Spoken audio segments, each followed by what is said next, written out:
الحمد لله رب العالمين، والصلاة والسلام على أشرف الأنبياء والمرسلين سيدنا ونبينا وحبيبنا وشفيعنا ومولانا محمد وعلى آله وصحبه أجمعين. بسم الله الرحمن الرحيم. فيه رجال يحبون أن يتطهروا والله يحب المطهرين. صدق الله العظيم. بزرگان محترم، اسلام کے اندر طہارت، پاکیزگی، صفائی ستھرائی کا جس انداز میں حکم دیا گیا ہے اور اس کی طرف جس طرح سے اپنے ماننے والوں کو اسلام نے ہدایت دی ہے، اس طرح کی ہدایتیں دوسرے اقوام کے پاس، دوسرے مذاہب کے پاس اتنی تفصیل سے نہیں ملتی. طہارت میں انسان کو حسی طور پر، معنوی طور پر دونوں اعتبار سے پاک ہونا چاہیے. حسی طور پر طہارت انسان کے جسم پر کسی طرح کی کوئی گندگی، میل کچیل ہو، اس سے صفائی ستھرائی.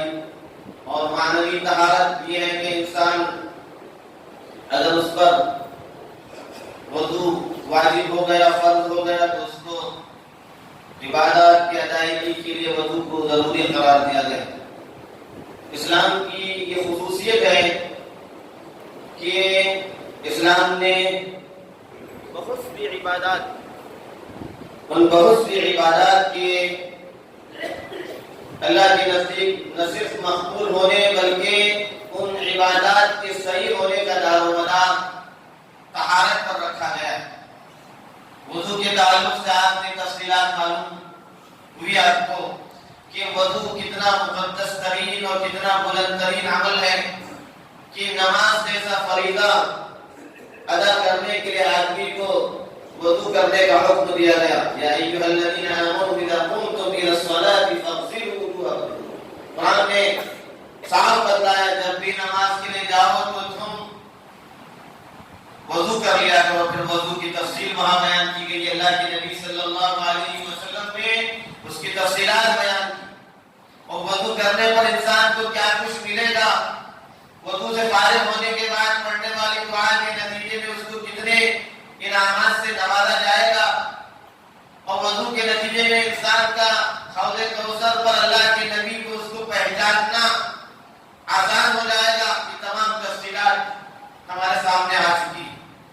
اس لیے ہم کس سے اندازہ لگا سکتے ہیں کہ اسلام کے اندر طہارت کی کتنی اہمیت ہے. اسلام کے نبی محمد رسول اللہ صلی اللہ علیہ وسلم نے فرمایا الطہور شطر الایمان. نصف ایمان ہے، باقی نصف ایمان ہے، آدھا ایمان. تمام مسائل آدھے ایمان میں دوسرے ہیں، لیکن پورا جو ہے نصف ایمان طہارت ہوتا ہے. نماز بھی نہیں ہوتی ہے اور انسان حج میں جانا، حج کے بہت سے اعمال اس کے ادا نہیں ہوتے. اسی طرح سے طہارت کے اندر وضو کے بعد ایک اور عمل ہے غسل کا انجام دینا.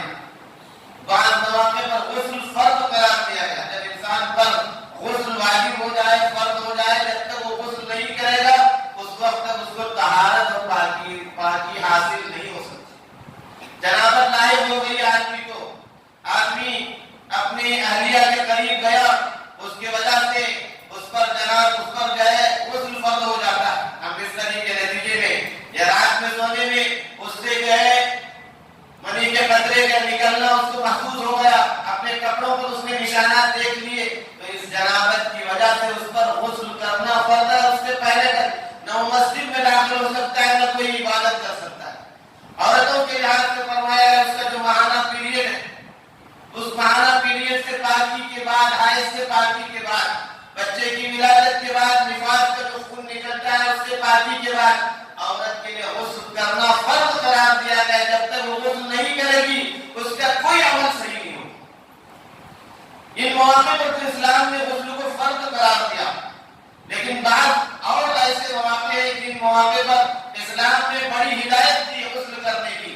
جیسے جمعہ میں آنے کے موقع سے متعلق فرمایا گیا کہ غسل کر کے آنے کا حکم دیا گیا. اگر دیکھیے فرض نہیں، بعض احادیث میں الفاظ یوں ملتے ہیں غسل یوم الجمعہ واجب علی کل محتلم. ہر بالغ کے ذمہ جمعہ کے آنے سے پہلے غسل کرنا ضروری ہے، لیکن حضرات علماء کرام محدثین مفسرین و فقہاء نے اس کے تعلق سے بہت سے احادیث کو سامنے رکھ کر فرمایا کہ جمعہ کا غسل کرنا سنت، جمعہ کا دن ہے، عیدین کا موقع ہے، لوگوں کے مجمع میں جانے کا موقع ہے، آدمی جو احرام باندھ رہا ہے اور عرفہ میدان میں جانا، ایسے مواقع پر غسل کرنا اس کے لیے سنت قرار دیا گیا کہ وہ غسل کے بغیر جائے گا، لوگوں کے مجمع میں جائے گا، اس کے جسم سے نکلنے والے پسینے کی بدبو اس کے پڑوس میں بیٹھنے والے کو ہوگی، اس کو گھن آئے گی۔ اسلام اسے پسند نہیں کرتا۔ اسلام نے تعلیم دی کہ وہ پاکی اور صفائی اور ستھرائی کا پورا خیال رکھے۔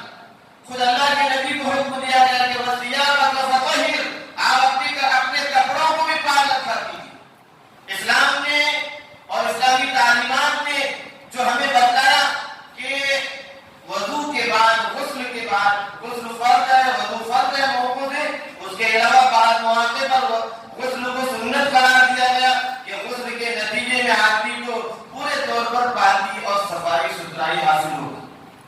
لیکن صرف اتنا کر کے اسلام نے نہیں چھوڑا، بلکہ اس کے لیے کہا گیا کہ تم جس جگہ نماز پڑھو گے اپنی اس جگہ کو پاک رکھو، جن کپڑوں میں تم نماز پڑھ رہے ہو ان کپڑوں کا بھی پاک ہونا ضروری ہے۔ تمہارے جسم پر کسی طرح کی نجاست نہیں ہونی چاہیے، نجاست سے تمہارا جسم کا پاک ہونا ضروری ہے۔ آدمی کے مجمع میں جا رہا آدمی کسی طرح کی کوئی گندگی اس پر نہ ہو۔ اللہ کے نبی صلی اللہ علیہ وسلم کے صحابہ کی تعریف کی الفاظ میں کی گئی، فیہ رجال یحبون ان یتطہروا، وہاں پر وہ لوگ رہتے ہیں جو پاکی اور صفائی اور ستھرائی کو پسند کرتے ہیں۔ اللہ یحب المطہرین، اور اللہ پاکی حاصل کرنے والوں سے محبت کرتا ہے۔ اسلام کی یہ تعلیمات ہے۔ اللہ کو فرما رہا ہے کہ پاکی حاصل کرنے والے اور پاکی اور صفائی کے ستھرائی کے ساتھ رہنے والوں کو اللہ پسند فرما۔ اسلام کی تعلیمات میں بدن کی صفائی، کپڑوں کی صفائی، جسم کی صفائی میں جسم کے جو بہت سے اعضاء ہیں ان کو صاف ستھرا رکھنا۔ اسلام نے یہ تعلیم دی کہ ان اللہ جمیل یحب الجمال، اللہ تعالیٰ خود خوبصورت ہے، خوبصورتی کو پسند کرتا ہے۔ اپنے بندے پر آدمی اچھے سے اچھے کپڑے پہن کر جائے، عمدہ لباس زیبتن کرے، اللہ نے جو اس کو دیا ہے اپنے لباس میں سے اچھا صاف ستھرا لباس پہنے۔ اللہ کے نبی نے فرمایا البسوا البیاض من الثياب، سفید کپڑے پہنا کرو، اس لیے کہ سفید کپڑا وہ اس پر گندگی لگنے سے فوراً آدمی کو نظر آ جاتا ہے۔ صفائی اور ستھرائی کا حکم دیا گیا، کپڑوں پر کسی طرح کی نجاست نہ ہو، کسی طرح کی گندگی نہ ہو۔ آدمی کو اپنے چہرے اور اپنے خد و خال کو بنا کر رکھنے کا حکم دیا گیا۔ اسلام کے اندر جن چیزوں کا حکم دیا گیا، فطرت کی چیزیں کہ انسان کی فطرت میں اس کو داخل کیا، اسلام نے اس کا حکم دیا۔ قص الشارب، اپنی مونچھوں کو جو ہے چھوٹی کرے، مونچھیں بڑی بڑی نہ رکھے۔ اعفاء اللحیہ، اپنی داڑھی بڑھائے، داڑھی کو پتلا کرنا ہے، داڑھی کو کاٹنا، داڑھی کو بڑھانا، یہ اسلام کا حکم نہیں ہے۔ خالف المشرکین، مشرکین کی مخالفت کرو۔ ووفروا اللحیہ، اپنی داڑھی بڑھاؤ۔ وحف الشوارب، اپنی مونچھوں کو جو ہے پتلی کرو، اسلام کا حکم ہے۔ اسلام نے کہا اپنے دانتوں کو صاف کرو، مسواک کا حکم دیا۔ نماز کے وقت، وضو کے وقت، کھانے سے فارغ ہونے کے بعد دوسرے بہت دیر تک آپ خاموش تھے، کتنے مواقع پر اسلام نے دانت کی صفائی کا حکم دیا۔ صرف اس پر بھی آدمی غور کر لے کتنی بیماریوں سے آدمی بچ جاتا ہے۔ صفائی ستھرائی، منہ کی صفائی، آپ کسی سے بات کر رہے ہیں، آپ کے منہ سے کسی طرح کی بو رہا ہے، اس نے مسواک کا حکم دیا۔ خاص طور پر صفائی ستھرائی اپنے اندرون کی بھی ہو۔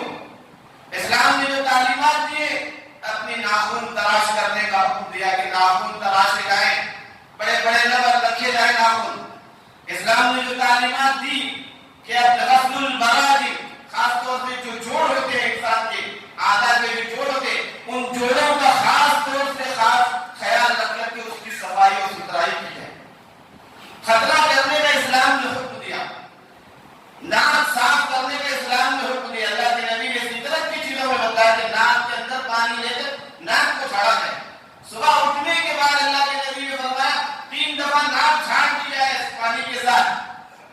الشیطان تبیت علی خیاشیمی، شیطان اس پر بیٹھا رہتا ہے. اس لیے آپ نے کہا اٹھتے ہی صبح اٹھتے ہی میرا 3 دفعہ اپنی ناک کو صاف کرو. وضو کے اندر ناک کو صاف کرنے کا حکم دیا گیا، کلی کرنے کا حکم دیا گیا.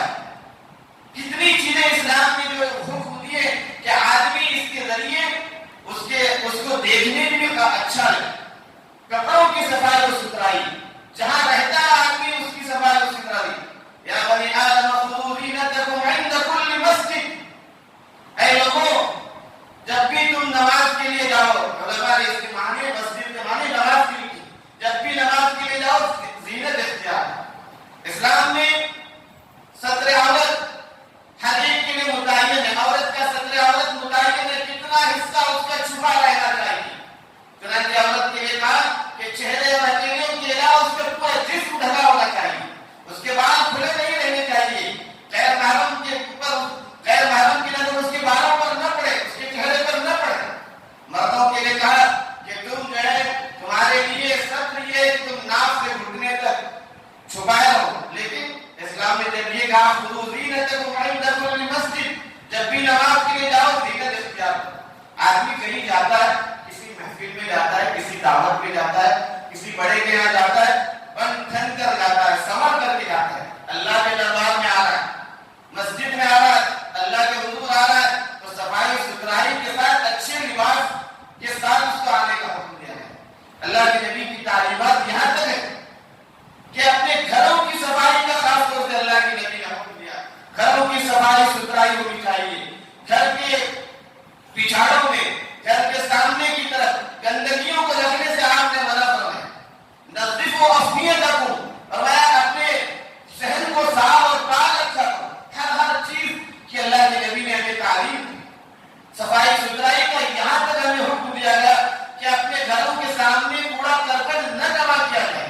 راستوں میں چل رہے ہیں، راستوں میں گندگی اور راستوں کے اندر کوئی اذیت والی چیز نظر آ رہی ہے، آپ نے فرمایا اس کو نگاہ کے کنارے دیکھنا. یہ ایمان کے شعبوں میں سے اماطۃ الاذى عن الطریق شعبۃ من شعب الایمان. اور ایک روایت میں فرمایا صدقہ. اذیت اور تکلیف والی چیز آپ راستے سے ہٹا کر کنارے کر رہے ہیں تاکہ آنے جانے والوں کو تکلیف نہ ہو. اللہ کے نبی نے فرمایا ایمان کے حصوں میں سے یہ تمہارے لیے نیکی. اسلام نے ہمیں صفائی اور ستھرائی اور پاکی کا اس قدر حکم دیا. اپنے محلوں کی صفائی، اپنے گلیوں کی صفائی، اپنے گھروں کی صفائی، اپنے گھروں کی صفائی. گھر کے اندر کوئی آئے تو اس کو آنے پر اس کو جو ہے سکون محسوس ہو. بے ترتیب رہنے سے اسلام نے منع کیا. ہمیں اسلام نے ہر طرح کی ترتیب سکھائی. کپڑوں کی صفائی ستھرائی اصل اللہ نے جس قدر ہمیں میسر کیا اسی اعتبار سے ہم کو حکم دیا گیا کہ ہم صفائی ستھرائی کے ساتھ. گندگی کو اسلام نے کبھی پسند نہیں کیا، اور گندگی کے ساتھ لوگوں کے مجمع میں جانے، لوگوں کے سامنے جانے، مسجدوں میں جانے، ان سب چیزوں سے جو ہے منع کیا گیا. اسلام کی یہ بلند ترین تعلیمات ہیں، ہمیں ان تعلیمات کو سمجھنا چاہیے. یہ کلی کرنا، یہ ناک صاف کرنا، یہ دانتوں کا صاف کرنا، یہ منہ کا صاف کرنا، یہ کیوں ہے؟ اسلام نے کیوں حکم دیا؟ ایک مسلمان بھائی سے، ایک انسان سے آپ گفتگو کر رہے ہیں، آپ کے منہ سے نکلنے والی منہ سے اس پر ریت نہ ہو. مسجد میں آنے سے پہلے حکم دیا کچی پیاز اور لہسن کھا کر مت آؤ. اللہ کے ملائکہ یہاں رہتے، فرشتے رہتے، تمہاری منہ کی بدبو سے ان کو تکلیف نہ ہو. دانت صاف کر لیا کرو، مسواک کر لیا کرو، برش کر لیا کرو، تاکہ دانت کے اوپر یا منہ میں جو بدبو رہتی ہے اس بدبو کو ظاہر کر دیا. بیڑی پی لیا، سگریٹ پی لیا، پھر مسجد آ پاس میں بیٹھنے والے کو بھی تکلیف ہو رہی ہے، اللہ کے ملائکہ کو اس سے بڑھ کر تکلیف ہو رہی ہے. اسلام نے ان سب چیزوں سے ہمیں منع کیا. ان باتوں کا ہمیں خیال رکھنا چاہیے. صفائی ستھرائی اور پاکی کا جو حکم اسلام نے دیا ہے ان چیزوں کو ہمیں اپنے اوپر لاگو کرنا چاہیے. اللہ تعالیٰ سے دعا، اللہ تعالیٰ نے ان باتوں کی صحیح سمجھ عطا فرمائے، ایمان کی سلامتی عطا فرمائے، ہم سب کو اپنے وقت پر ایمان کا ساتھ فرمائے. آمین.